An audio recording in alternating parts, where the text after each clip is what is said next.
Yes. Yes. Yes.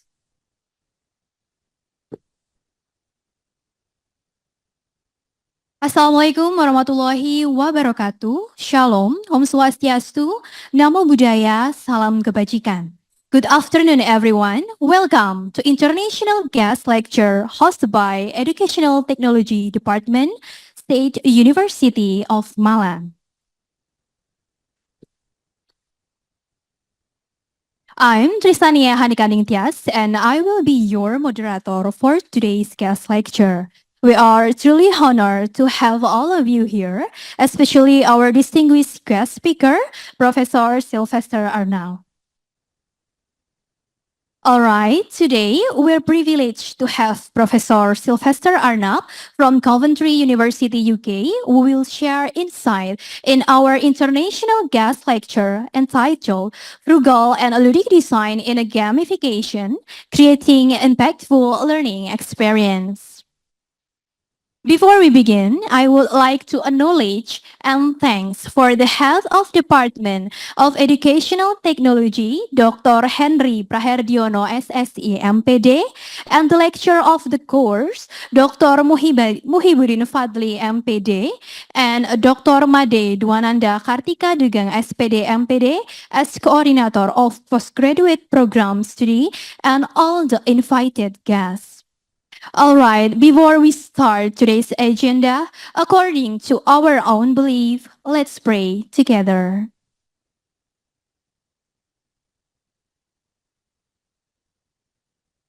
Finish. All right, for all the audience, we proudly present to give you our profile video from Educational Technology Department. Check this out. The Department of Educational Technology is part of the Faculty of Education, Universitas Negeri Malang. Educational technology is present as a center of excellence and reference for education that produces professional educational technologists. Education Tapestry presents ever-shifting challenges. As educational technologists, we continuously develop innovative solutions to navigate education to face the challenges. Educational technologists pioneer innovative approaches to unlock new possibilities and empower learners' full potential.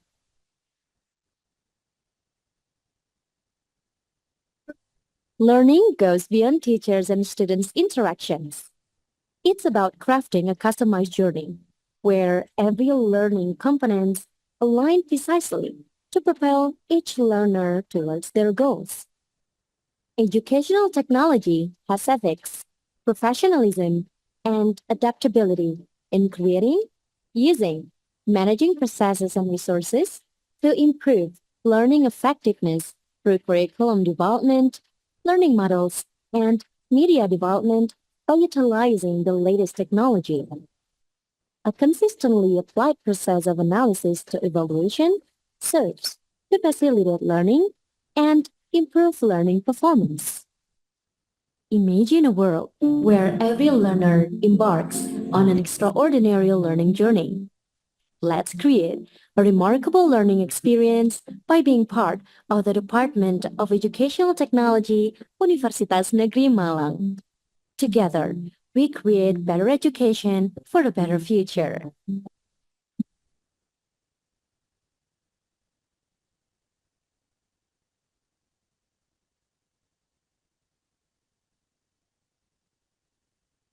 All right, for all the audience, before we proceed further today's agenda, we would like to take a moment to proudly celebrate the spirit and identity of our nation. Let us now rise and join together in singing the national anthem, Indonesia Raya, and March of State University of Malang. For all the audience, please stand.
All right, for the audience, please sit back down.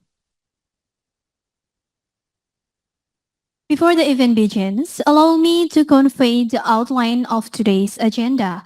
First, for this session, the lecture duration approximately about 45 minutes, and a for question and answer session will be conducted after the material delivered. And for all the audience, please note down your question during this session. Third, we kindly ask everyone to switch the phones to silent mode to avoid interruption. And last, kindly remember for all audience, please don't leave this room before the event is over. Now, to officially begin today's event, it is my honor to invite the coordinator of postgraduate program study, Dr. Made Dwananda Kartika, SPD, MPD, to deliver the opening remarks. And for Dr. Made, please join me to welcoming in the stage.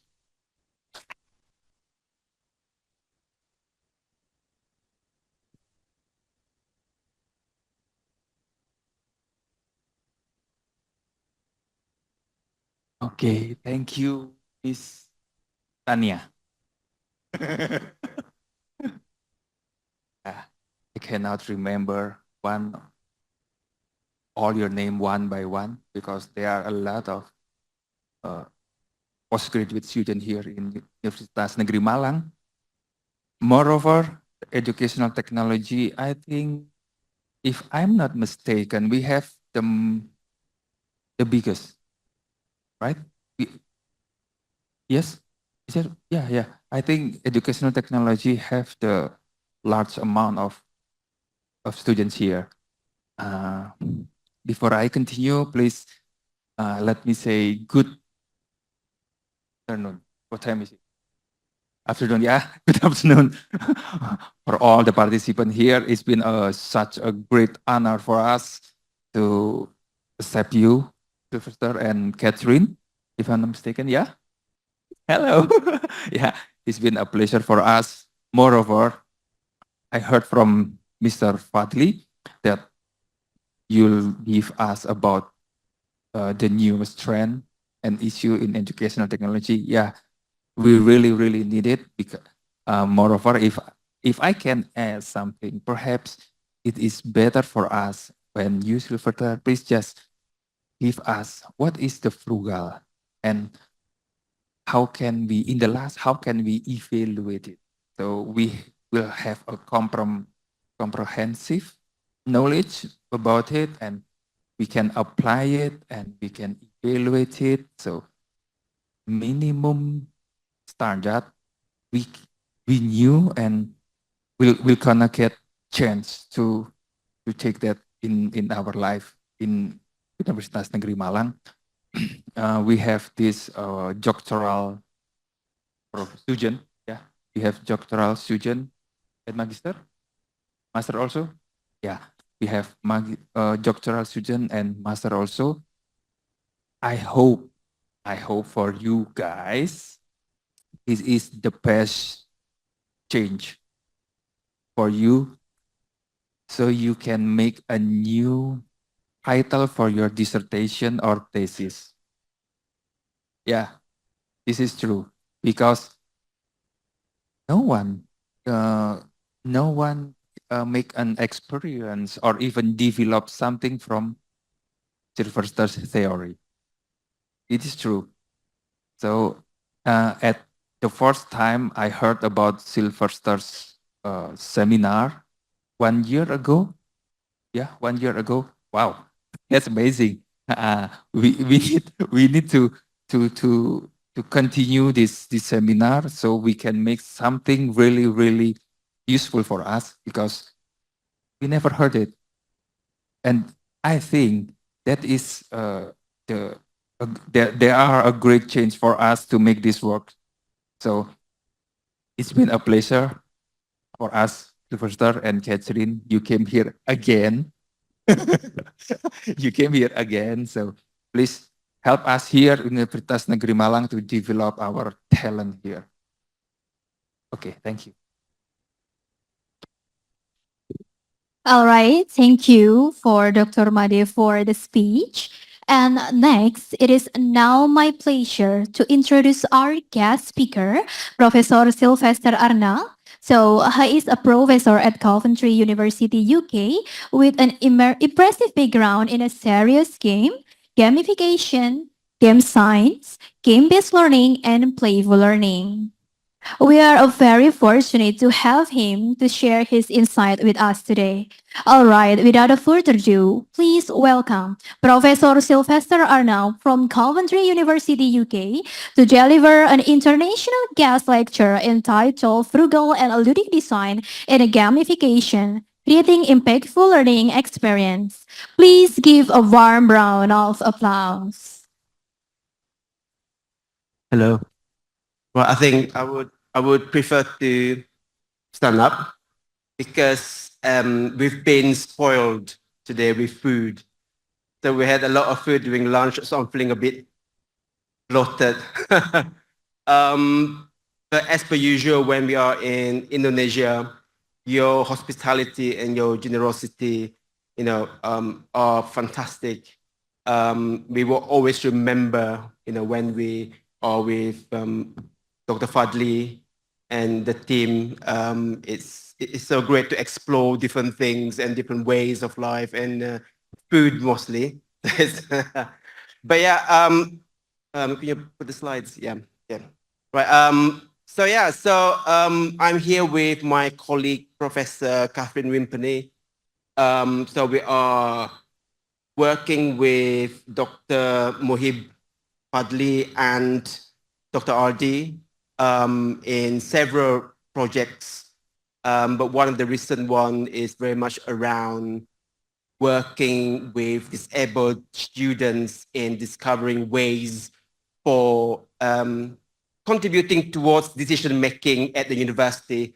So we are still in the early journey of what we are trying to do, and I'm sure long term we would reach somewhere. Before I start, I should say selamat siang. Saya berasal dari Kuching, Sarawak. Dayak Bidayo. I'm sure that some of you have not met a Dayak person before, so here you are. But anyway, but I've been in the UK for quite a long time. But my passion is to contribute back to Southeast Asia. So that's why we keep on coming back. We are working in Indonesia, of course, in Malaysia, and in Vietnam. So we want to expand into different countries. So when our friend talk about Frugal, Frugal here, I think I would talk about it from the perspective of play, because playing doesn't require complexity. Playing doesn't require us to really create something that is so difficult to engage with. Everyone plays, right?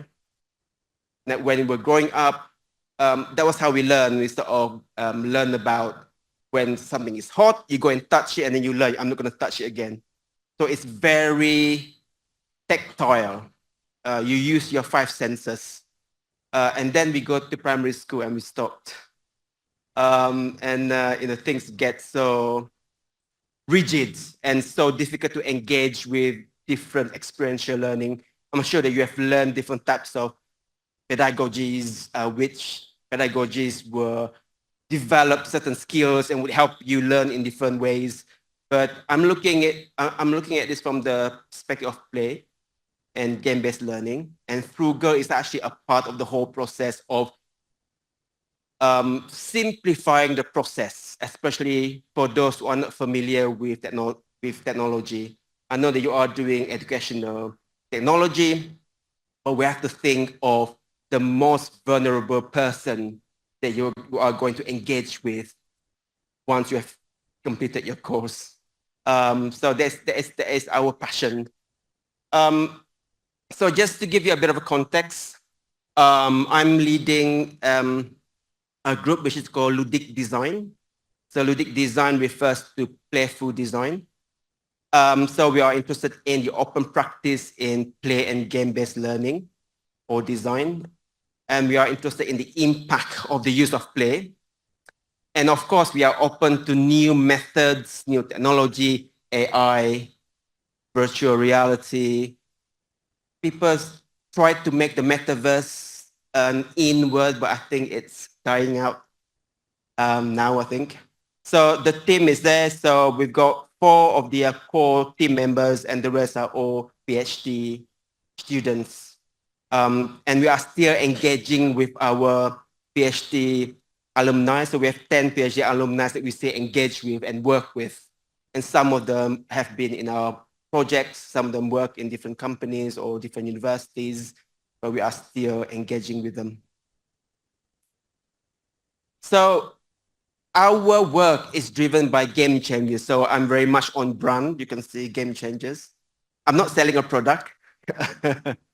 But Game Changers is something we set up in 2015 to help those who are not familiar with games and get them to think about developing the skills in creating something. For instance, as you are learning about learning technologies, but most of the teachers might not be familiar with technologies at all, or educators in general. So we need to find ways engage them in a process of co-creation.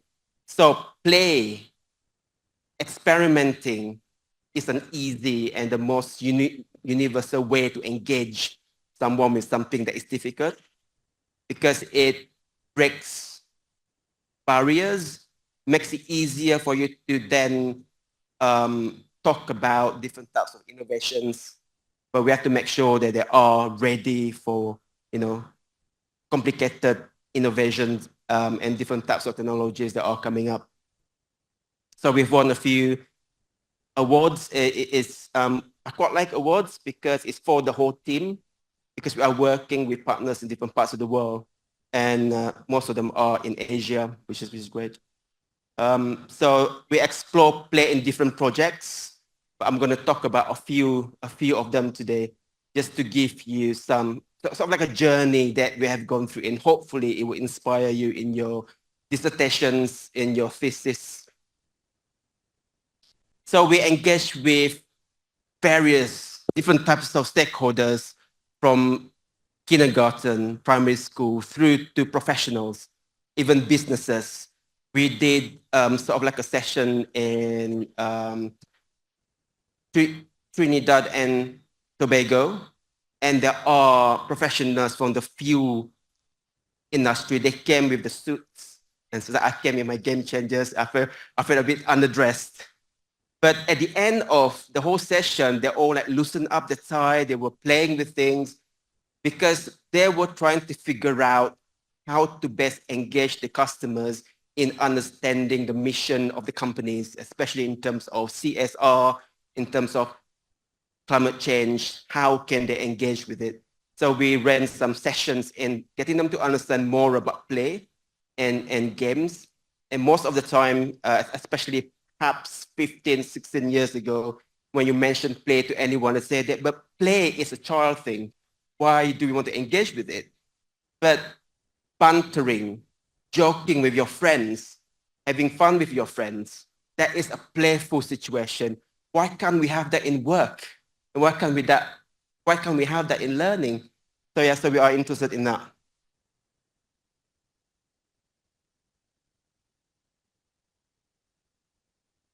As I said, technology sometimes would disappoint you. Yeah, so how do we design meaningful, engaging experiences? What are we trying to nurture? Are there any certain types of skills that you want to develop through this? And the issue with learning through different types of experiences is, how do you then translate it into the real world? So that is something that is quite hard. So you need to think about that when you create your technologies for learning. So remixing play is an approach that we would recommend, and we have used it for more than 10 years. Remixing, you know what remixing is, right? Like when you remix songs into different version. So remixing play is taking inspirations from what you already know, and then you develop your skills and confidence in engaging with something that is more complicated. For instance, everyone has engaged with hide and seek, right? How do you say it in Indonesian? Betau? Betauban, yeah. Right, so it is a strategy game, right? So you understand that you have to strategize on identifying locations in the house where you want to hide. And then you, as the seeker, you'll be doing your math in your head. In this house, these are the main areas where people would hide. So it helps you to strategize. As simple as that. That can help you to think about different design. And one of the key issues, I know that everyone is familiar with, Industry 4.0. It's all about automations, it's all about AI, machine learning, so on and so forth. And then they realized that actually we need human beings. We need to develop the skills, develop the people who are going to engage with those tech. So IO5 wants to bring that back to human centricity, sustainability, and resilience. So it is important. That's why my background is computer science. but my work is a cross between computer science, design, arts and humanities, social sciences, health, because it is important to bring in different types of knowledge in developing yourself. So in your case, you have to think about pedagogies. You need to think about designing. You need to think about how do you deliver certain things. So yeah, we need to be empathic to human needs. You need to know the needs of the people you are going to serve, the people that you are going to work with. Of course, we have technologies, but what's the point of having sophisticated technologies when no one can actually use them, right? So you need to think about that in terms of how do you ensure that people will be transformed by the digital, not being left behind. Because in so many different countries, even in Indonesia, in Malaysia, we've seen the digital gap. So how some people do not even have access to formal education, and they don't have access to technology. So how can we help them in developing skills that will enable them to learn technology or any other methodology easier? So there's a quote there which is quite interesting. It's like the next generation of workers need skills that focus on learning, innovation, and thinking. There's nothing about being able to learn AI or being able to use a tool. It's about how you can adapt yourself. So how do we measure this in terms of learning? How do you measure this in terms of innovation and thinking? Play allows us to take different personalities, different identities, experimenting, making mistakes. Failure is celebrated in play because fail stands for first attempt in learning. Because you are learning all the time, right? So we should not, when you create your educational program or creating your learning tech, think about encouraging people to embrace making mistakes because they learn from doing that. I think I remember what I've done wrong compared to what I've done right. That's how I learn. It's like when you touch a hot kettle, you know it's hot and you won't do it again, right? So that is a failure, but I learned from that first experience. So playful values. When we talk about play, most people would think about instruments, playing something, but I'm interested in value-based design. When you're designing something, think about the values that it will develop or values that it will demonstrate or encourage. For example, the sense of autonomy, freedom. If you are forced to play, that is not play, right? You need to want to do something. And then the sense of agency. Sense of agency is you want to respond to something. You see a challenge, you want to address it. You have the agency to do that on your own or with a group of other learners. And fun. Fun is not just joyful fun, haha fun, right? Fun is divided by, I think, about three different types of fun. You got the easy fun, it's the usual one. You just decide to play football or decide to play whatever activities. But the second one is hard fun. Hard fun is you are so engrossed in solving problems. Imagine creating something that would really get someone to absorb into the experience in solving that problem. They would not put it down. They would not stop. They would just continue on solving the problem, and they don't even realize that time has passed by. That is hard fun. You are having fun. You might be angry. You might be frustrated. You might be throwing your console, which sometimes I do when I'm angry in my game, but I enjoyed it. So that is a different types of fun. And you also have social fun. So social fun relates to the sense of the social interaction. We learn as individuals, of course, but it's more powerful learning in a group. Social learning is important. It would develop your social skills. You will say that there are 4 of you in the group, right? Instead of learning once, you are learning 4 times because everyone reflect in different ways. You might have the same reflection or you might have different reflections that would enhance your learning. So think about when you're creating something, a program for your education, think about the social aspect of it. And the second last one is curiosity. Get someone to be curious. So some of you might want to engage with your colleagues from psychology when they're talking about behavior, economics. How do you motivate someone? There are so many different theories out there. I'm sure you are familiar with, for example, SDT, the self-determination theory, and helping someone to engage with certain things. How do you make them curious and would want to engage with whatever activities that you create? And the last one is experimental. So this is where the iteration, learning is an iterative process and incremental as well. So each time you would learn something new, you will build your knowledge and your wisdom and the experience that you have. So think about values when you're designing different tech.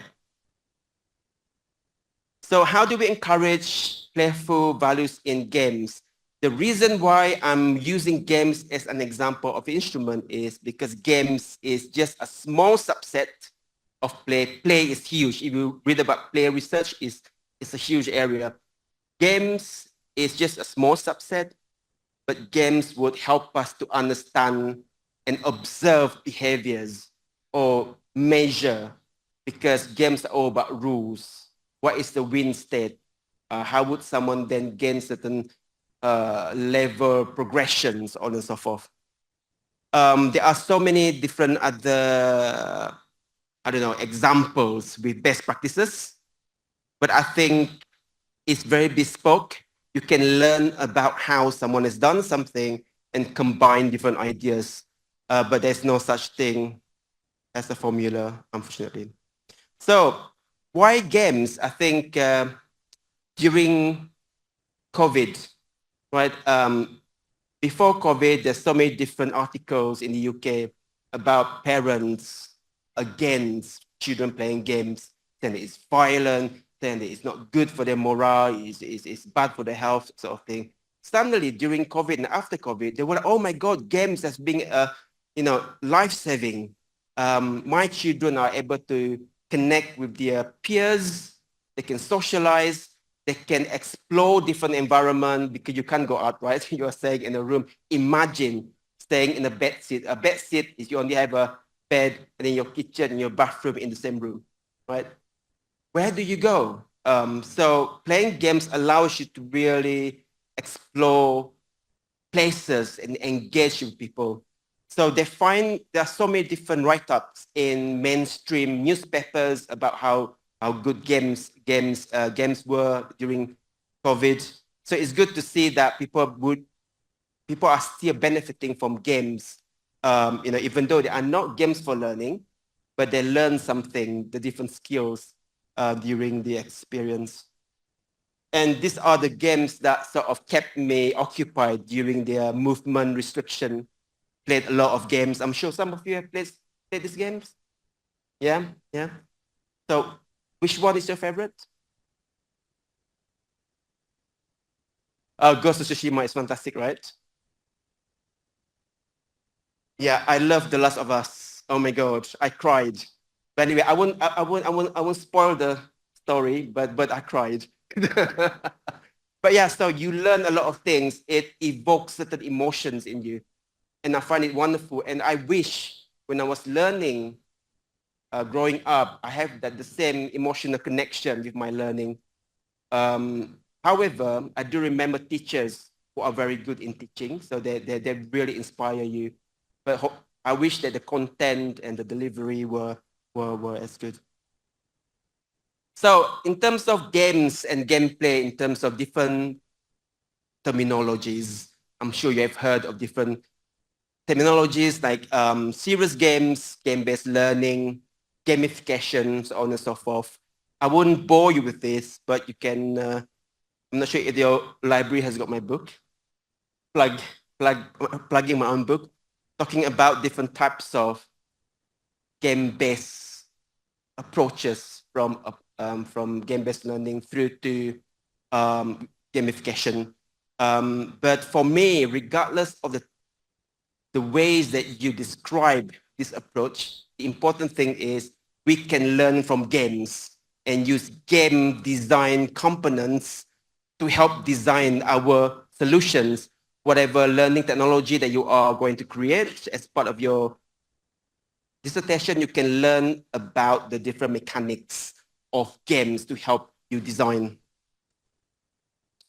As I said, play and games for serious purposes, no formula at all. Of course, there are bespoke different examples out there.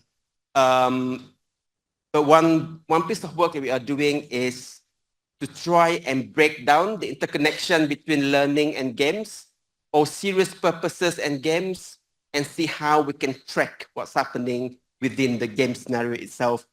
Because more serious games are so bespoke. But you can use existing games to teach. I know someone at university using The Last of Us to teach about different values and moral values on what should you do in a situation. So you can have a discussion around different scenarios. So The Last of Us is not a game for learning, but they use different scenarios for discussion in a classroom when they talk about ethics, and they will talk about different human rights, gender research, so on and so forth. But yeah, there's no formula, and you can see that I'm using all my game memes. I love this game as well. But there are some literature that you can start with. For example, Becker mentioned 5 different categories of learning in games. What you can design, for example, the usual one is the intentional design learning content. So you know that you want to teach math. You know what subject that you want to teach. What are different things you need to learn, equations, on and so forth. What knowledge do you want them to be creative? Or do you want them to be critical in the thinking, problem solving? Or do you want them to have these social skills? And learning that you didn't design, think about that as well, because sometimes players are great. I'm sure that those of you who are playing games, you would learn something different than what is intended in that particular game. And I find that interesting. And then the things that we actually learned, when you create something, probably perhaps they will only learn 40 to 50% of what you put in that game or in that platform. So expect that. So you need to really provide routes and pathway for them to expand or iterate the process so that they can learn the full amount of whatever learning content that you give them. And the last one is a bit controversial, cheats. I know that we don't want people to cheat at university, right? Or in schools. But cheating, you need to help them to cheat creatively. For instance, if you teach computer science, you know that they will get codes from different websites, different forums. You need them to be critical and creative in using them. For example, this is a code that will help me to do this activity in this particular virtual environment. However, I want to do something different. So by remixing this code, I would learn the process of, right, I need to change this, I need to change this variable, I need to include certain things within the code. So you need to allow different types of cheats, or in a less controversial way, help them to gain hints that you populate.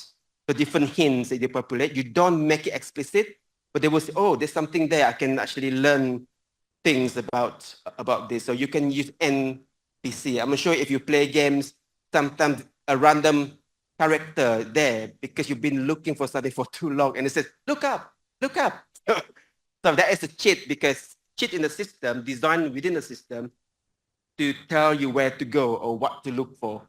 So you can design something like that. So I would say all of us have played everything. Even football is a game, any types of games, really. You think like a designer if you have designed games before, but you can think like a designer because you design learning technology or learning platforms, right? And learning programs. Or you can think like a player. So think what I mean by this is every single games which will be relevant for any platforms, the aesthetics, what you see. You roughly know about the UI, what you want to design, the interfaces, and then what's happening in the background, the rules of that particular game. What are they? What are different types of learning that should happen? And the context, which is the dynamic. For example, you create this scenario, would link to another scenario, would link to different types of activities. You might create a learning scenario where someone would have to grab and touch on something on the screen. What do they do? So need to think about the context of use of the different interactions that you have. But yeah, some people find it, oh, it's so hard to think, right? It's complicated. What I find is group design. Designing games or any platforms in a group is effective. As I said before, individual learning is fantastic, but group reflection helps advance.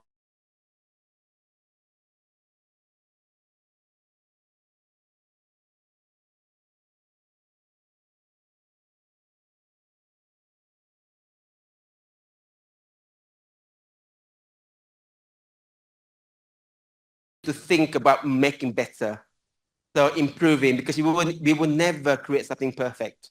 There's no such thing as perfection. So practice makes better. So think about that. The reason why I'm using this is the people whom we are working with, they always have this lack of self-confidence. Oh, I can do it, or someone is better than me. No. It's like you develop your own skills. So you try, right? Oh, it doesn't really work. I will do something different. I will add something. And finally, I'm happy with it. Test it in the classroom.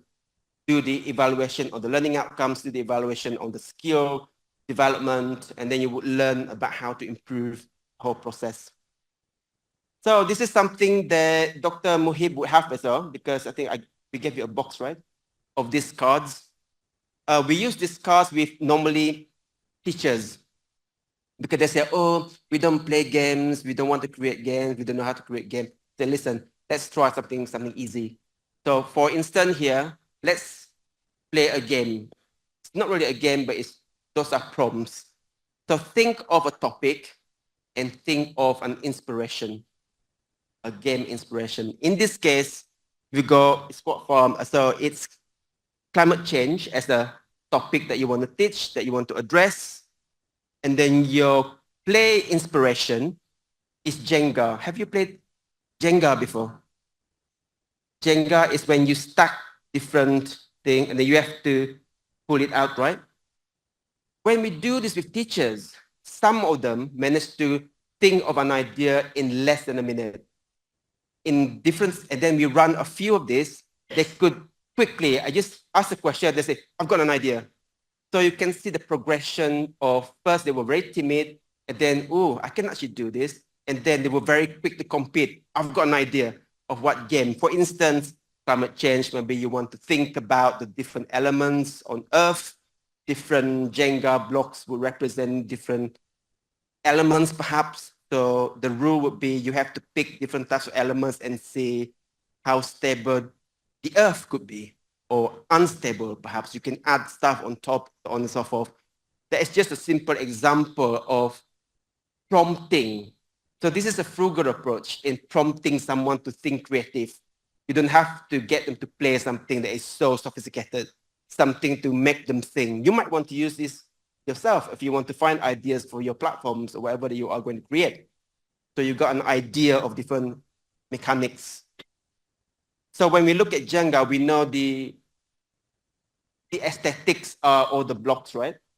And the mechanics is you pick one block at one time.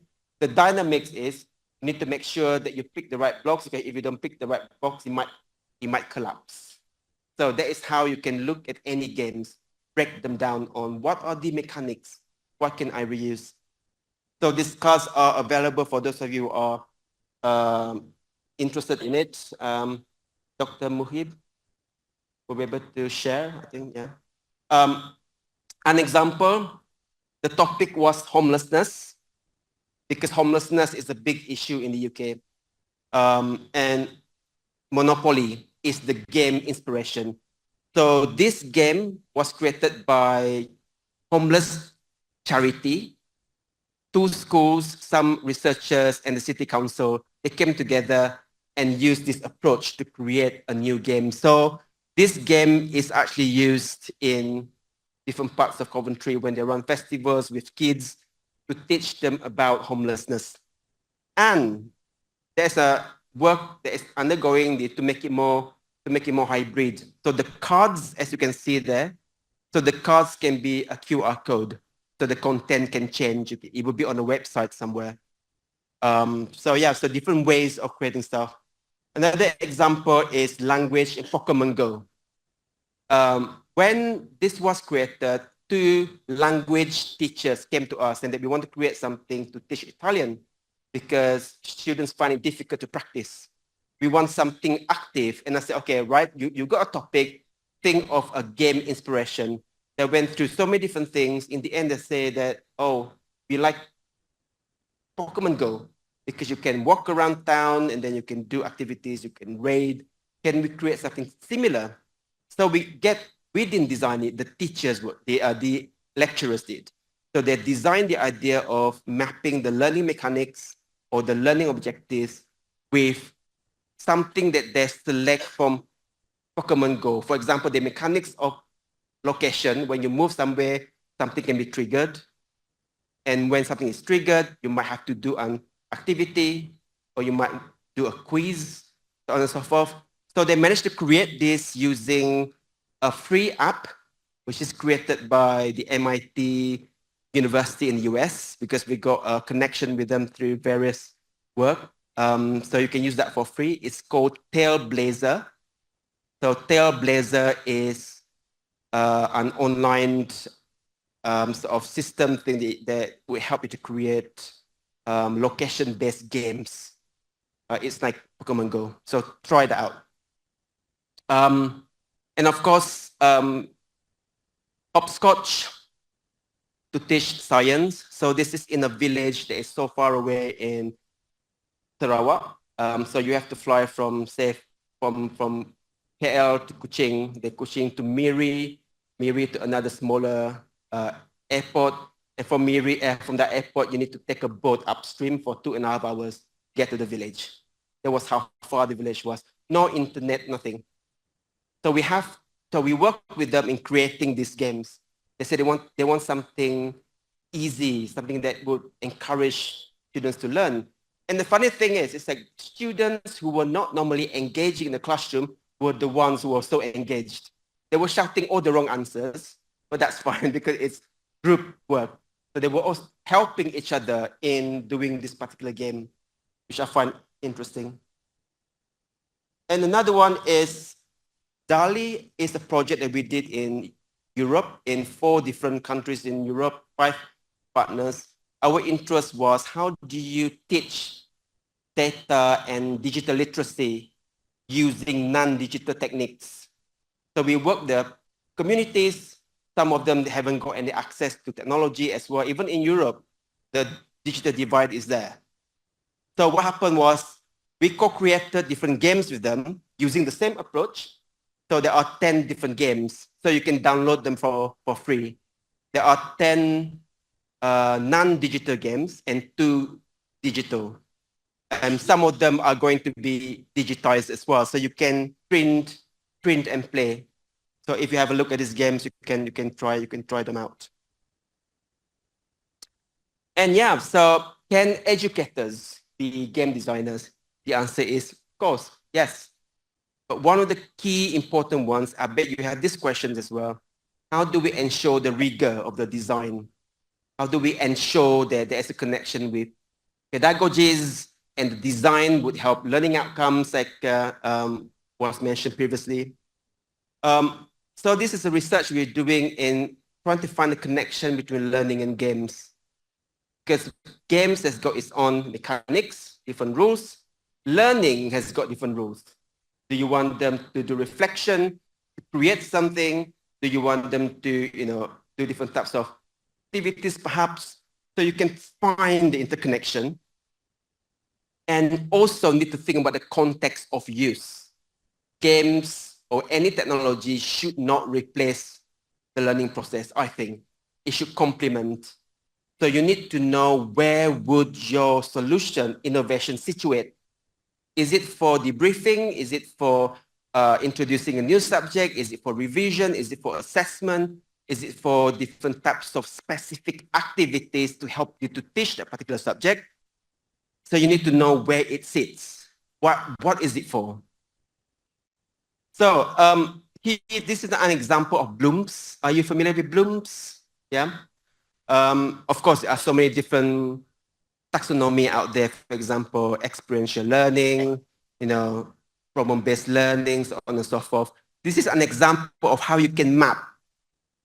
What I'm going to show you is not set in stones. These are our assumptions of what would map. You can do the same and you can test it. So you can map based on the levels of blooms here, for instance. How do we know what types of learning that would support creating? What sort of learning that would help retention? What sort of learning that would help understanding, right? And what types of game mechanics that can support that? So you can do, when you design your technology, it doesn't have to be a game. Think about how would that map with the mechanics of your technology, your solution, and the mechanics of the learning. Do they match? Do you want people to click on something and then do reflection, answer some questions, and then get feedback? Or do you want them to do something and then give them real world tasks? They have to go somewhere, do something, come back, upload their solutions. So you need to understand the rationale behind the mechanics of your platform. The same with games. So you can do the same for how or what types of game mechanics you want to embed within your system. If it's gamification, that will be the feedback loop.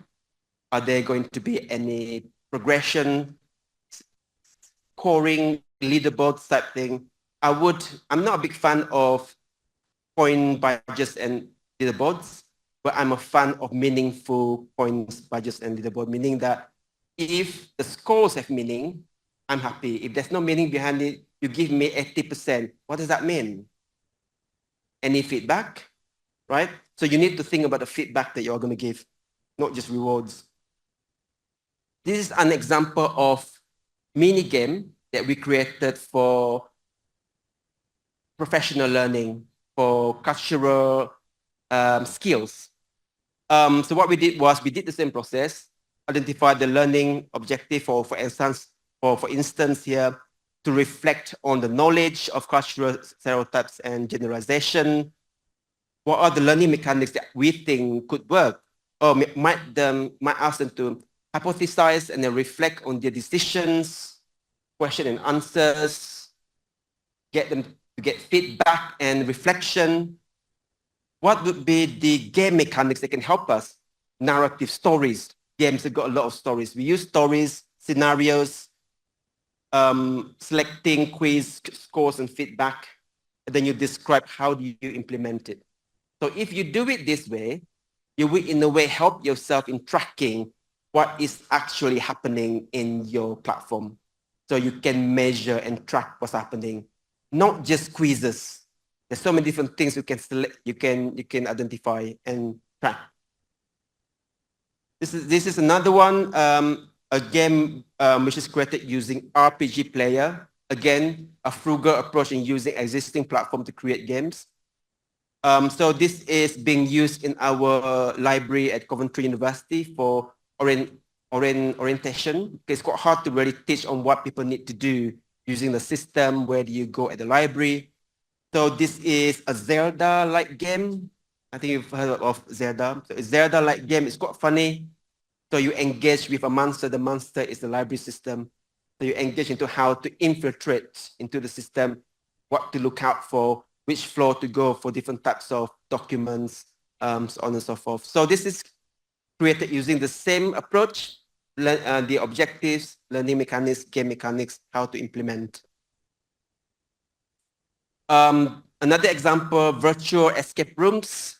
This is during COVID, when people can't actually teach face-to-face. They have to do everything online. A colleague from sports science, she has to teach study skills for sports scientists. Didn't actually know how to teach it online. So he said, and she said, can we create a game? I said, go away and think about your game inspirations. What do you find inspiring? So she came up and said, oh, escape rooms would be good. So at the university, they have to teach using Teams platform. You know how painfully boring Teams, Microsoft Teams. So we created a digital escape rooms on Teams platform for the students. So they use it for 2 years. And then now they've converted it into physical escape rooms because they can meet face-to-face. But they are revamping this now and going to teach for, I think, for next year for the new batch of students, because we have another version. So if you go on the website, you also have another guidelines for how to use Google and Zoom as well. So for other people to design. And whatever that we create, we put the copyright as CC by NC, so Creative Commons by non-commercial, so anyone can use it for free. Because our intention is to get as many people to really invest in redesigning the practice. And the same approach is now being used for another project that we're working on in Europe, talking about modern slavery, for instance. There are a lot of Eastern European people who have been shipped to the UK, and they are basically employed as slaves, really. They are not paid, their passports has been stolen, so on and so forth. So we are trying to raise awareness on what to know or what to identify if you see someone in that situation and how to help them. So we use escape rooms for this as well. So just to show you the extent of our work from 2014, from game changers to creative culture in Malaysia, beaconing in Europe, and then we've got a project with Indonesia, Vietnam, and Malaysia. And then now we got live projects that we have. So we build, this is an iteration, an iterative process, learning from what you've done, developing on top of it. So hopefully that once you've done your thesis, dissertation, you can build on top of it later on. So think about, you are not trying to reach perfection, but you are bettering the practice. So you can always refine as you go. So creative culture was in Malaysia. So this is to help educators in different parts of Sarawak, especially in remote parts. The one that I mentioned, that village is so far away, to help them to use game-based learning to be confident enough to create resources. So they are still creating resources to teach in the classroom, different versions of math games, different versions of science games, on and so forth. But the issue is still assessment in a way, especially if you have to do sort of official assessment. That's the thing that we still need to work on. And educators are the agents of change. You might ask the question is that, did we work with students? We rarely work with students directly in schools because we believe that teachers are the most important. They are the ones who are going to do the change. So if we train them, we give them the confidence, you will be able to reach the targets of the Sustainable Development Goal for education. So because of the project, Malaysia now, the University Unimas has got the first gamification center in Malaysia. The university invested in it, they got sponsors, and creating this space. It is an active space, and I have had a chat with Dr. Fadli, and he's interested to see how this space can be a creative space for you. This is not creative, sort of having you looking at me, right? This is old school, but we still do it because the frugal approach in understanding the current needs, and then you can always challenge you to do something differently. We might arrange this in a circle, so we would have sort of a more intimate section rather than lecture and students vibe. But yeah, so give me a shout if you need any advice on what this place could be. So this is another project that, because of creative culture, this informed ESTES in Indonesia, in Vietnam and Malaysia. So I'm going to play this video. Please, is there audio?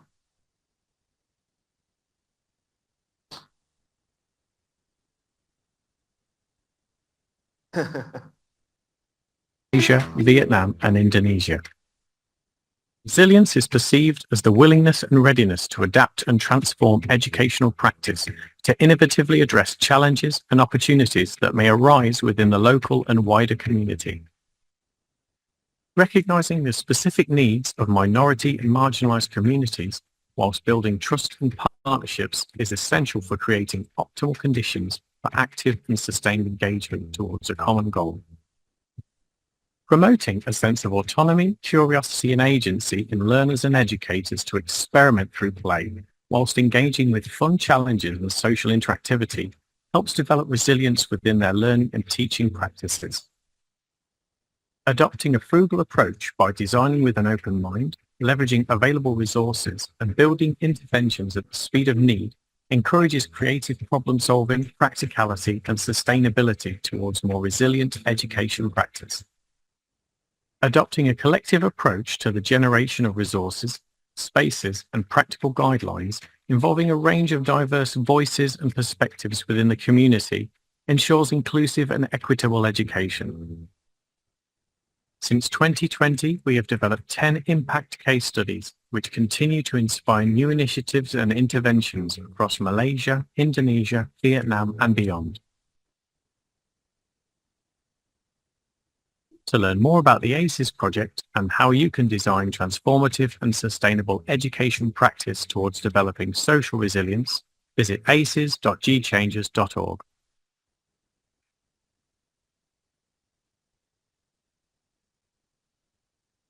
So yeah, the project is such an interesting project, working with different communities and learning from them. And the way that we work with them is we don't go in and decide for them. It's for the community to decide on what they need to do and how they want to do it. Because it is important when you create your learning program, making sure that your target audience is clear on what they need. That would help create a more empathic solutions and not just another solution that some people might not use. So we have talked about playful values. Frugal values is essentially part of play because frugal is about creating something at the speed of need, meaning that you create something knowing what needs your students would have, which is important. It's not just about cost effectiveness. It is about using existing resources you have. For instance, even if it is going to be quite expensive for the university to invest in, for instance, but in the long run, it's going to save a lot of time, a lot of effort, a lot of money, which will give a lot of benefits. For instance, creating stuff in this room. You might think about a frugal approach in thinking outside the box. What are the different parts of this room for? How do you map with different learning that could happen? A section for podcasts for your TikTok and Instagram, a section that you can do in terms of for story time, perhaps, so you can teach. Some places that be messy places, you can design something, you can try something as messy as possible. So you can think about the design of space as the same as when you design learning, map it against what competency or learning that should happen. you can look at the description of the different values in this book. So it's digital. We also have a version of Dr. Fadli. But if you want to look at the digital, the QR code is there. So we have the description of the different values and examples that you might want to look at. Yeah, you fine with QR? Yeah. Yeah, so I've quickly talked through the process that we have gone through, the different projects, the live projects. There are a few live projects that we have at the moment. And the first one is IHDU, the one I mentioned before. Is about creating disability union in UM, as well as in Umpo, in Solo, right? Ponorogo. So this project has actually worked with different communities, the students in the two universities, as well as the volunteers, as well as the disabled artisans for Batik Shiprat in Karang Patihan. So it's an interesting project in trying to understand more about how do you encourage disabled students to take center stage in decision making. So we are still working on this, and it's quite an interesting project to work on. And we use the same approach of playful and frugal approach. And another project in Malaysia that is live is called FAIR, so Frugal Artists in Residence. So we are using playful and frugal art-based methodologies for engaging coastal villages in talking about climate change, because they've got issues with pollutions, they've got issues with the mangroves, they've got issues with where they are in terms of source of income. So we are helping them to discover new talents, new ways for socio economic impact. We're also looking at ways for using this approach to raise awareness to city dwellers, because some of the pollutions in the village is not from the villagers themselves, because the rubbish come from the city, sort of washed over and washed out into the beaches. So we want to educate the city dwellers as well. So we have looked at what we are focusing on, the open practice and play and game design, where people come together and create stuff. Also the impact of play. So we are collecting all the impact, right? And now, just quickly, as towards the end of my talk, it's about emerging methods and tools, because I know that everyone is interested in AI. Everyone is talking about AI, right? AI, I think, my personal opinion, AI is fantastic. I love it. It's got a lot of potential, but the caveat is we need to understand the ethics and the integrity of using AI and how it is being used, how it is being designed, who designed them, because we don't want any bias, especially there are less representation of, for example, Southeast Asian in AI learning language models, perhaps. So there are ways for us to contribute towards this. But how we are looking at this is very much around social justice.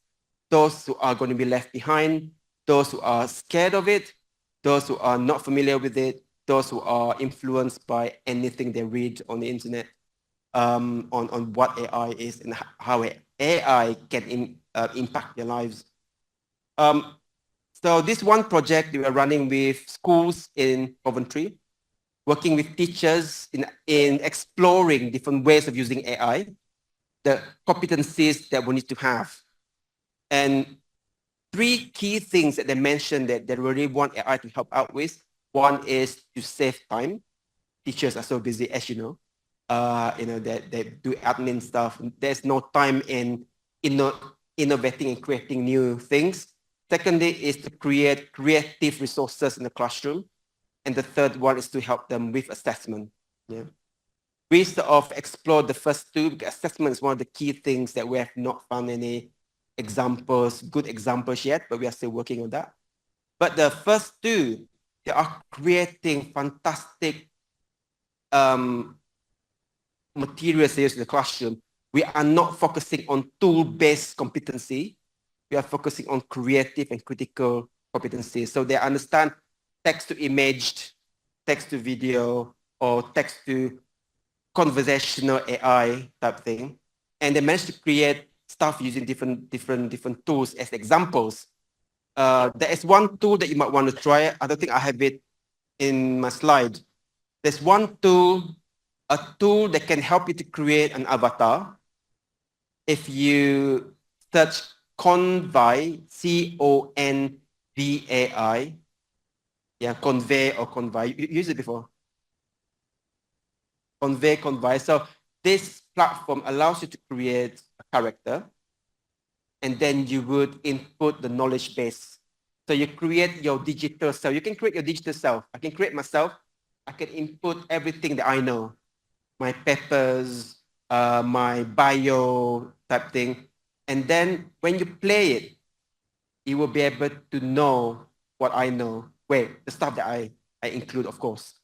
And the AI generated sentences and audio would speak to me. For example, if I say, who are you? I'm Sylvester, this is what I do, what else do you want to know?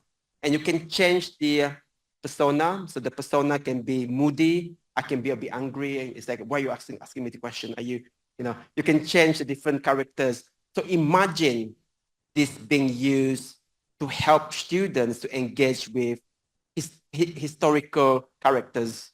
You can create a digital twin of a historical characters and get them to engage with it and ask questions. Like, how was it in your year when you were still alive? And they will be able to talk about it, what they know, about where they come from, so on and so forth. So the teachers are using this for their students in the classroom.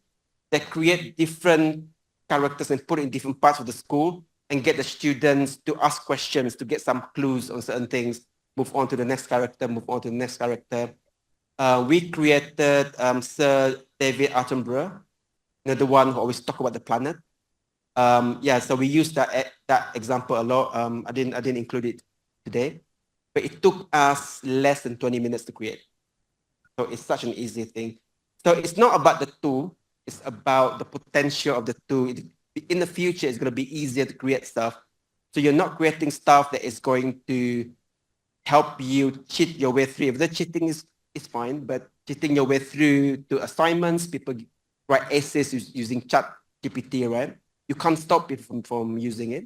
But playful, frugal approach is help someone to discover it and understand why is it important to be critical.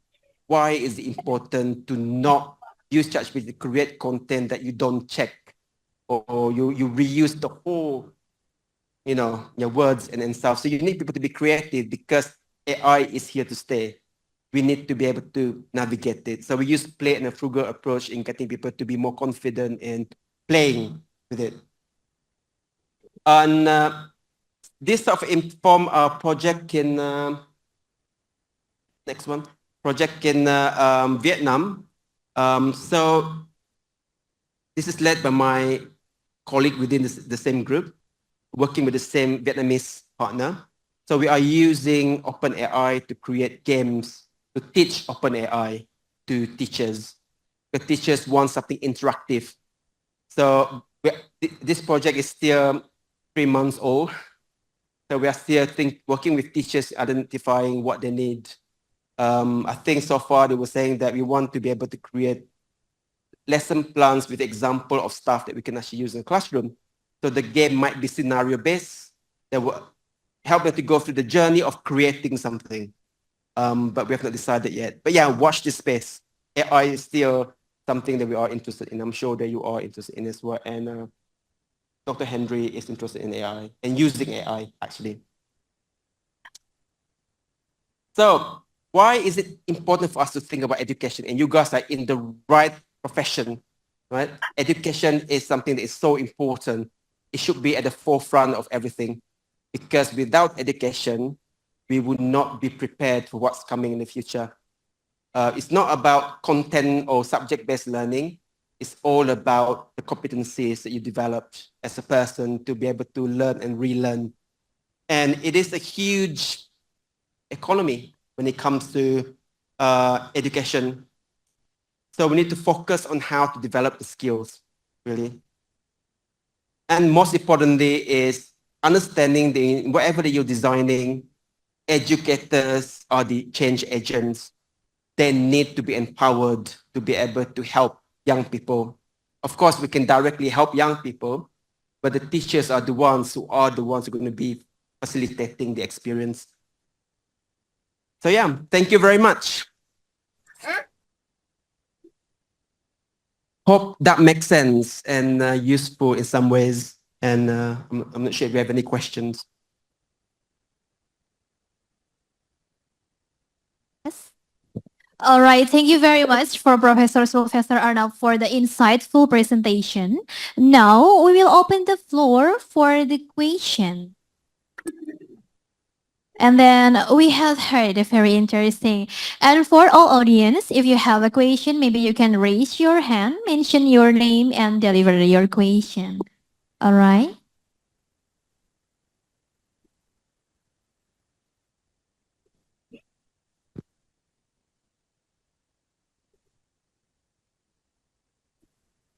Thank you, Chair. Oh, I can't call you. Seafalter, Mr. Seafalter. Yeah. Right.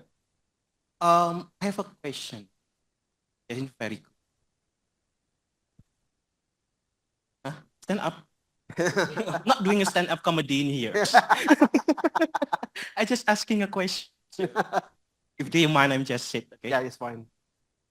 About Frugal and lucid, I have a problem. Yeah. I have a student from, let's say, East Indonesia. He studied in Malang. And, you know, inequality in Indonesia is a very, unsolved problem. And our PISA ranking is, our recent ranking in Indonesia, right? When I teach them, while my basic is civic education, I teach about citizenship skill and something. I found that my students have a lack of what to say spirit, yeah.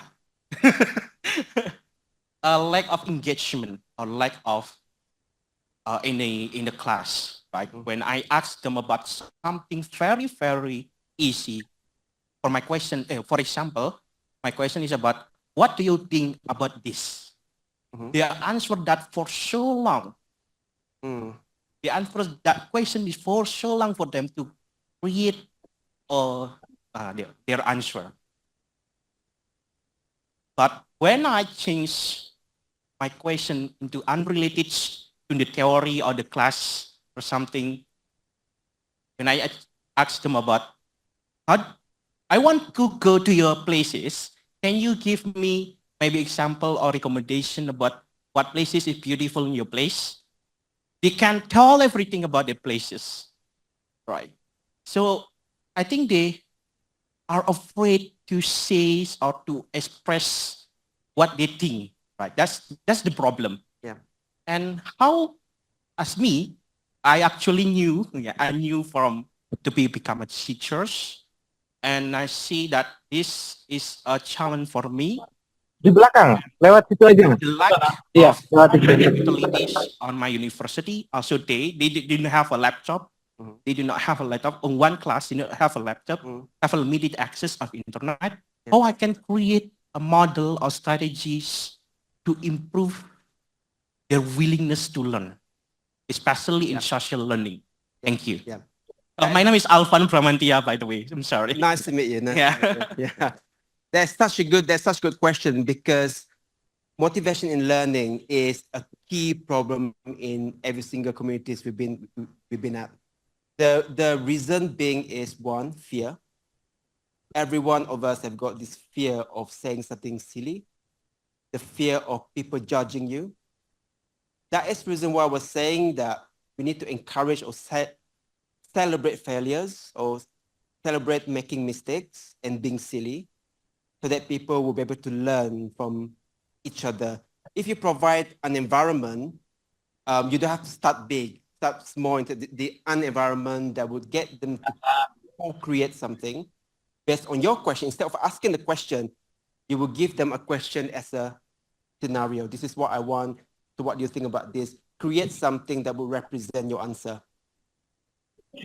I find people will engage more if they can take time to really think about what they want to say, to have the confidence, and then you can up the level to make it even more sophisticated and complicated. I think you need to give time for you to onboard them. I've seen some example, for example, that school, this kid doesn't really engage in the classroom, and everyone calls him their what was that word they used? That bodoh, which is bad, right? It's like, why do you use that term for someone? But yeah, I know it's bad. But anyway, but when they co-created, where the teachers actually co-created something, because what we did was we get the teacher to play games. So they play a lot of different games. They will say, okay, what is the problem that you have in the classroom? They say, oh, to teach this subject is people, students don't normally engage with it. It's hard to teach. And say, can you reuse something that you have learned today and then create something? So they created a game, and then they try it out after lunch, invite all the students. They were, what they mentioned to us in the report is saying that they were so impressed to see children, especially that kid with that bottle, who would not normally not engage in the classroom, was the one who kept on answering, even though the answer was incorrect, right? But dear friends, instead of saying that, oh, you silly, your answer is wrong, that friends, this is how you do it, this is how you do it. So peer support was so clear, and I was like, wow, this is something that we rarely see, in the fact that someone kept on making mistakes, doesn't even care because it's a game, answering math questions wrongly, but the peers kept on helping him, sort of like rooting for him to give the right answer.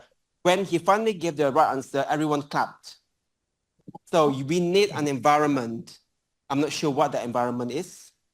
I'm not sure what it is going to be. It is something that you need to really work by understanding the students, where they're coming from, what is the root of their, I don't know, maybe their uninterest in learning. I'm sure there are something that you will find out, oh, I can create something that will get them to really increase the confidence in answering questions, even though the answer might be wrong, right? But you would then guide them and say, oh, if you think it that way, what would your answer be? If you think it that way, what would your answer be? So this is where all the hints and everything would come.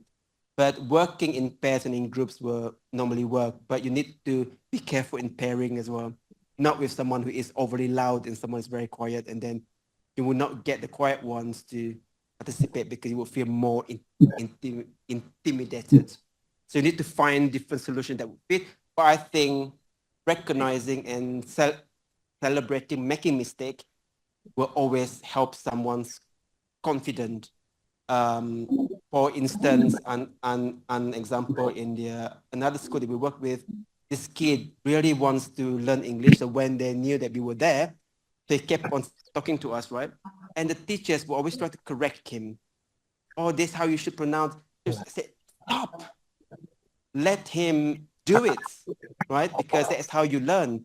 So give someone the confidence in trying to say something, and then reflect on what they say, and then you can help them rather than stopping them halfway through, and then that would totally embarrass them. So we need to find ways to encourage people to experiment, because that would help. I myself, when I was a child, I was very shy. That I would never answer any question in the classroom. I'm very good in exams, because I'm quite a geek. I'm good with exams, but when someone asks me in the classroom, I'll be like frozen. Doesn't mean that I don't actually know the answer, but I just couldn't string my words together. So I think we need to think that perspective. Where I hope that sort of makes sense.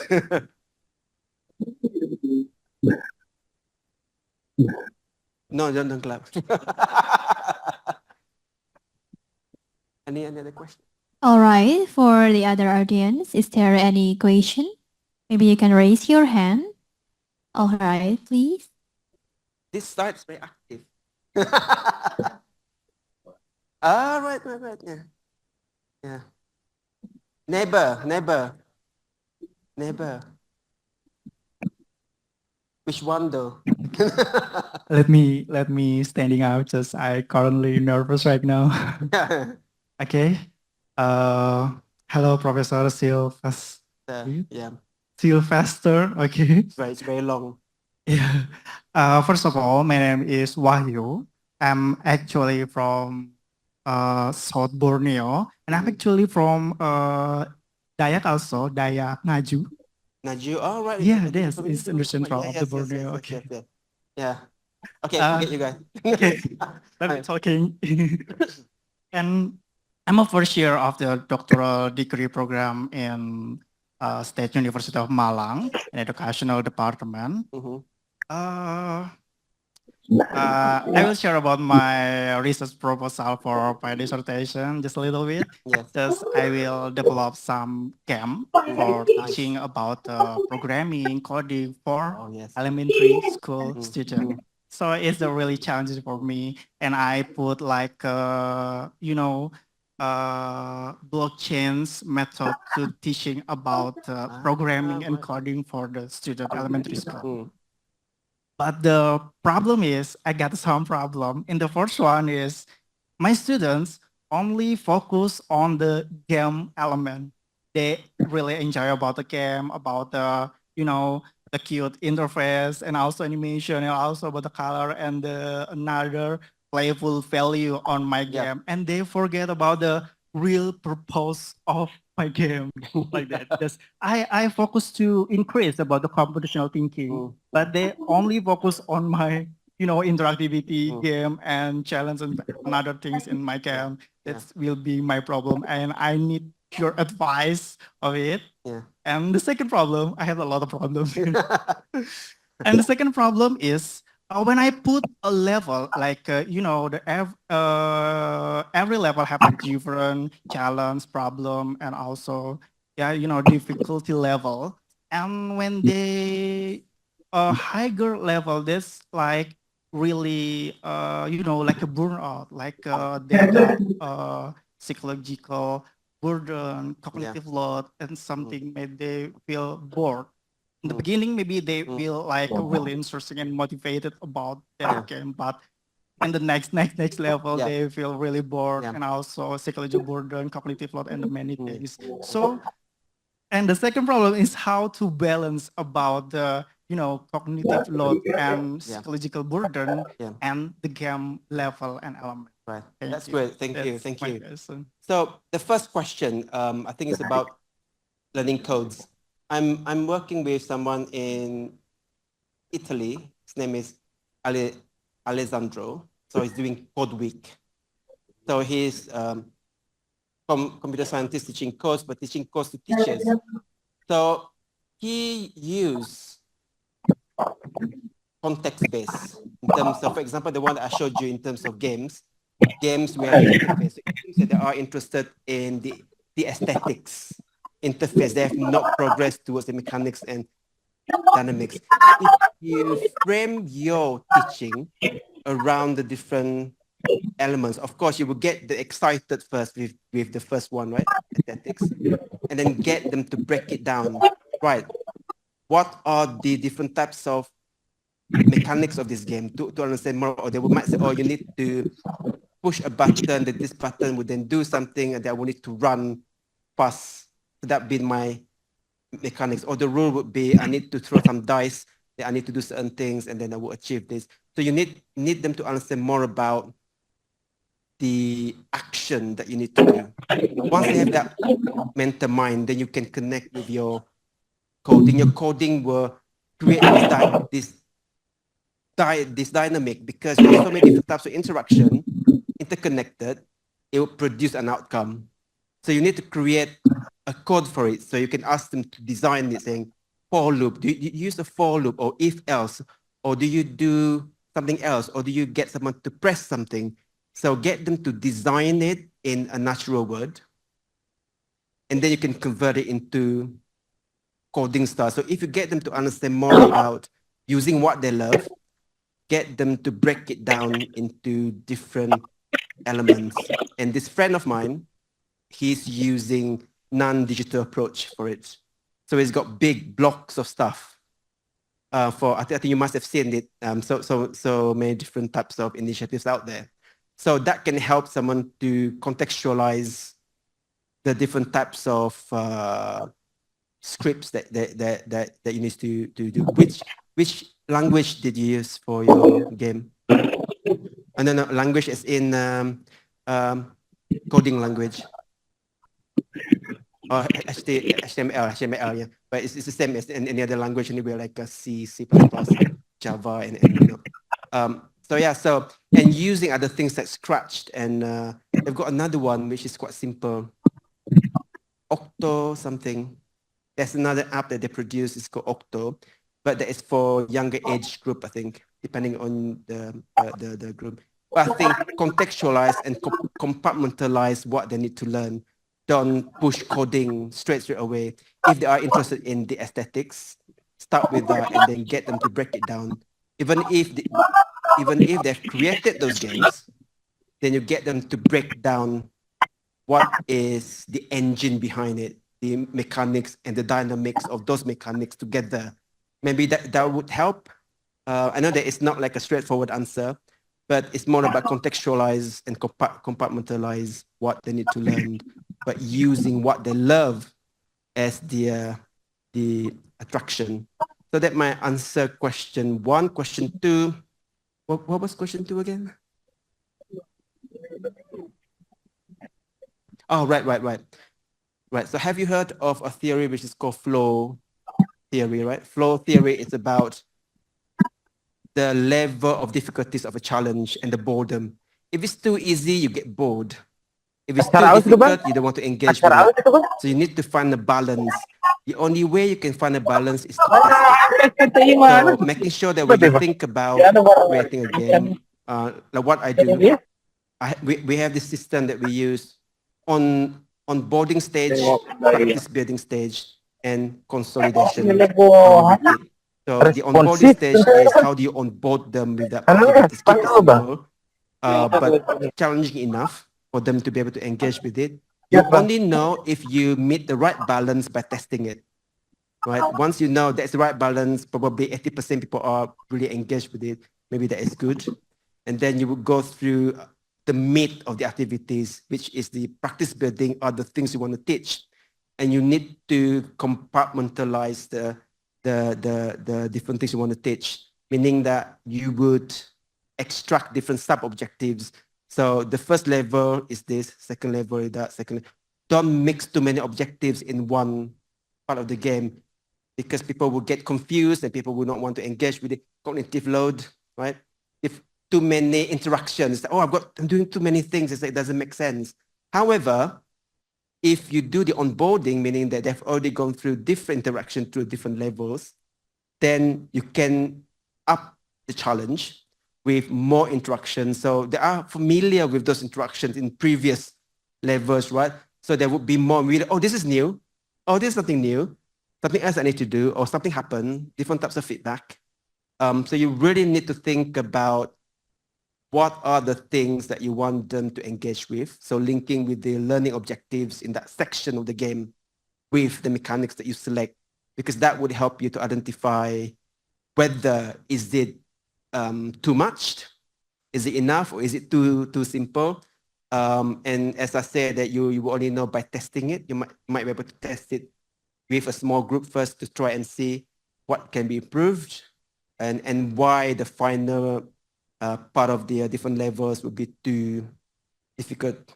So they will make sure that the balance of the difficulties and the skills are there. But when I say balance, there's no formula. As I said, there's no formula at all. It's you try and error. You learn through the experience and you will get there. I hope that makes sense. Yeah? Okay, good. Thank you.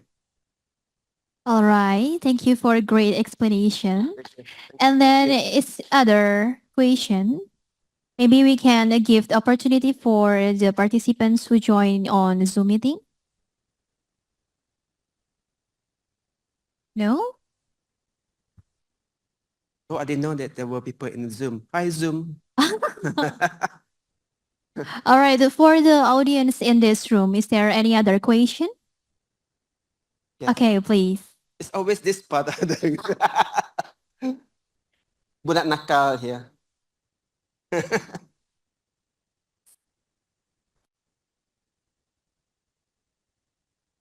Hello, my name is Julian. Nice. Thank you for your wonderful presentation. And this is only my curiosity. I, I'm too deep with augmented reality. So my question is, whether frugal, can we mix frugal with context of augmented reality? The future, maybe starting now or in the future. Yeah. That's all. Yeah. I think it has happened. I'm not sure if you have you heard of Hado, Hado? Hado is like in Japanese is the Powerball Hado thing. But anyway, so if you search on internet, it's called Hado. It's a techno sport. It's very frugal. What they do is they use all phones as a sensor on their hand, and they use an AR glass. AR glass you can see is augmented. It's augmented reality. It's very cheap to make. So they use that so you can see everything. You can see your hand. But the thing is, because it's a techno sport, so you are competing with another team, so you can see their Powerball. So you can say Powerball, you can hit someone, you can run, you can play in teams, and you can also play remotely, meaning that they do competition with people in Korea, for instance. So I can see the Korean team there in my space and fighting with them using the Powerball. The reason why I'm saying it's frugal is because they use existing technology. They use all iPhones with that headset to, in the way, monitor the movement and to basically channel whatever they are going to show on the screen. And it's such an interesting game. If they have it in Indonesia, you should give it a try and see. In the future, I think it will get more mainstream, even though there are so many companies that are trying to monetize it and make it expensive. Like there are glasses which are being made to be AR. It's so expensive to get. How can a normal person use it in a classroom? I think in the future, those technology is going to get cheaper and get simpler. There are a lot of research that is happening at the moment, but they are not mainstream yet. They are trying to create cheaper versions of augmented reality stuff that anyone can use and design themselves. You can also do, it's really virtual, but it looks a bit like an augmented reality, but using the Meta Quest 2. And you can set the scene that you can actually see normal environment. And that one in the UK, it's about £250 per thing. But there are schools that are using it, so they are invested in that. So they would teach in a gym, not a gym in, it is like a sports center. So they will put it in, different students would actually engage with it. After they engage with something, they would sit down and do the reflection as part of their learning. So VR and AR are something that is going to be very useful in the future. It all depends on the costs of the technology. But I started with VR stuff probably nearly 19 years ago. And to get a system would cost you £10,000. But now you can get something for £200. So you can see I think it is going to get cheaper because there are so many different, how do you call it, equipments out there that you can get. So the competition is there, so they might want to reduce the price. But yeah, but using simple VR stuff like VR 360, using the cardboard Google, a lot of teachers are still using it. It's not the best system. It's not augmented reality, but virtual reality, and it's still useful. As I said, it should not replace your teaching. It should complement. So you want them to experience something that you can use as your discussion in the classroom. Yeah. Hope that makes sense. But try search for Hado, Hado. Such a fun. There are so many videos showing you how they use it and the wrist watch thing. Not a watch, it's like a phone, any phone that they program to be able to run it. Yeah. All right, thank you, Professor Sylvester, for the great explanation. And for the last question, is there any question from the audience in this room, or maybe we join in on a Zoom meeting? All right, please. Yay, from this side. I can move.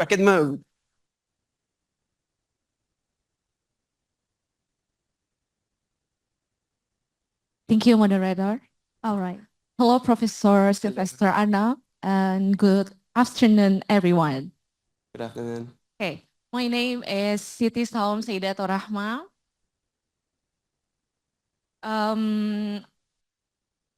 Thank you for this explanation. So for me, this is a new thing.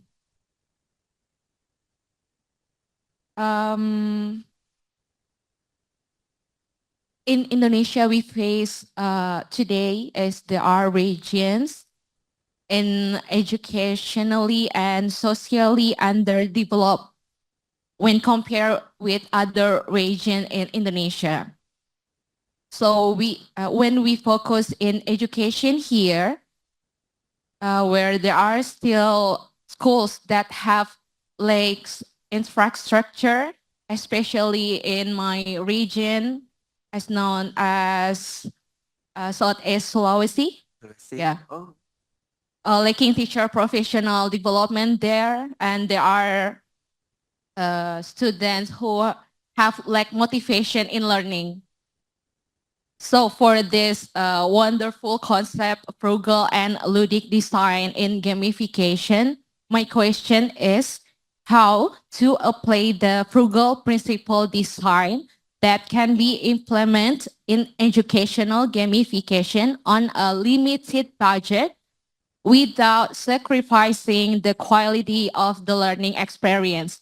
And what aspect should we pay attention to, especially we are here as educational technologies or instructional technologies. If you don't mind, is there any tips you can give for us? Yeah, that's it. Thank you. Excellent. That is such a good question, and I've always wanted. And I've always wanted to go to Sulawesi because the starfish island, right? But yeah, but that's great. One of the key things that we're working with teachers when we were doing ACEs were, and I think it was a blessing in disguise when we had COVID because people can't go to school. Most children do not have mobile phones or laptops to do online learning, right? So we work with the partners in identifying, using the same approach, how do you map the learning mechanics and the play mechanics, right? And then think about, can we create something that is going to be useful? And the Malaysian team, they said that there's something that they are working with teachers because they are interested in creating physical stuff to teach STEM, like science, technology, math. So what they did was say that, can we create something and put everything in a bucket, right? And in the end, that project was called STEM Bucket. So they tested existing household products like salt, anything, plastic bottles, pepper. How can we create activities that will help young people and their parents to play together, but learn at the same time, learn about water filtration, learn about how do you create electricity using lime and lemon and whatnot, and try to create different types of experiences that could link to what they need to learn in the classroom. We were not able to address every single subjects. I think science was the most straightforward one, and math, in terms of providing something, put it in a box, deliver it to the village. Then they can do it in the classroom. And kids, are engaged with stuff that they can play with, put things together, break it, whatnot. So this has led to Indonesia using it, and you can have a chat with Fadli. So they are using it in places like in Solo, right, India. So we have the Essence Play corner where young people are engaging with different playful stuff. That has also led to a set of books that the Malaysian team has created, and you guys have created some books as well in helping teachers to, not just teachers, helping young people to go through different lessons by using household products or anything they can get around the house, sticks, stones, sand, or whatever, to be able to engage with the learning. And I can't remember what the learning was, but it was like a full book. It's like an exercise book. They can go through and do the experiments, select some stuff. Of course, parents say, oh, but they will be using, oh, my salt. I need that for cooking. But yeah, but it's something that is interesting. There's not a lot of cost involved. The only cost involved was to create the box and then deliver it to the village. That is the only cost from them who designed it. And the next stage is I'm thinking of redesigning more for with teachers. And we have this website. I'm not sure if you can show a website. There's a website, and we ran some, after we've done ESSES, so we ran with teachers in Indonesia, Vietnam, and Malaysia. So they created different STEM activities using reusable stuff. So we gave them feedback and whatnot, and we gave them sort of prizes as well. And the winner who demonstrated both playful and frugal and the learning within it was actually a young girl with a teacher. They created something to teach physics, not physics, as to teach the momentum and mechanics. Right.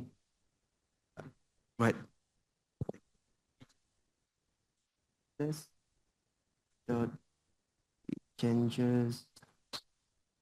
Oh.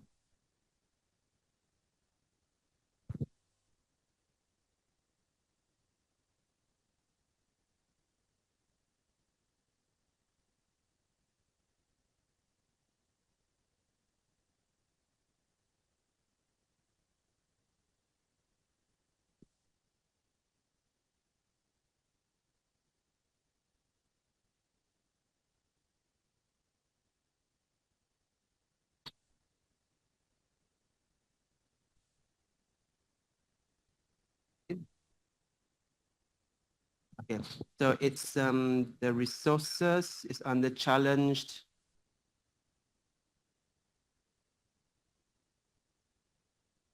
Okay, where does it want to go?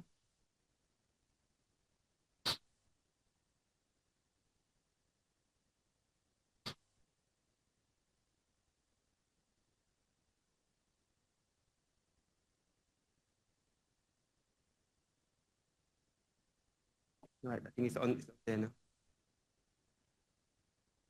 Right, so this is the STEM Market Challenge.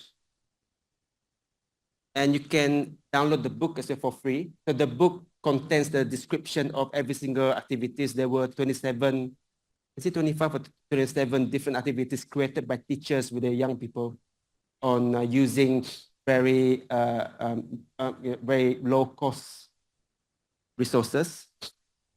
And yeah, so this is like a collection.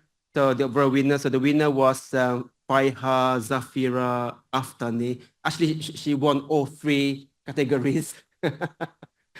So good. So yeah, so ejection rocket experiment. So there are so many here, the different country awards, the different types of awards, and different other activities.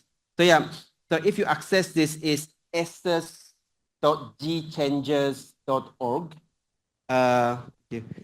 You will be able to access all this for free. You can look at the description of what they did, and then you might want to replicate it.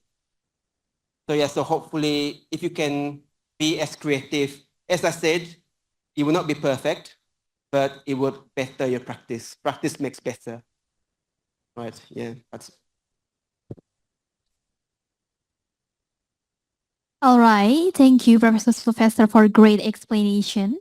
So thanks for all the audience who delivered the question and made the engaging discussion in this session. So uh, we already talked about the trend and issue in instructional technology, which talk about the problem related to engagement and motivation, and also the augmented reality. And hopefully, all the material from the Professor Sylvester will be beneficial for all of us and give the insight that can help us to choose what should we do after this. All right, that's bring us to the end of today's session. On behalf of Educational Technology Department, I would like to express our deepest gratitude to our speaker, Professor Sylvester Arnab, for sharing his expertise and inspiring us with such a valuable insight.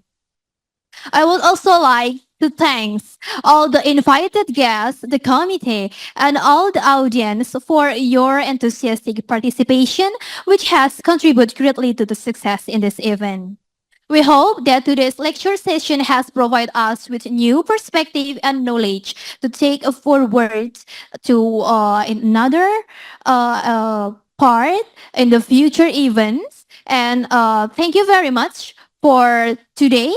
Thank you and have a wonderful day.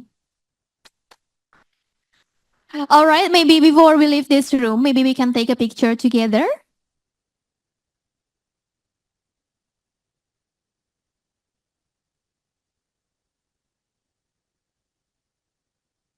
Or maybe we can, Bapak Ibu dimohon untuk berdiri, kita merapat ke depan.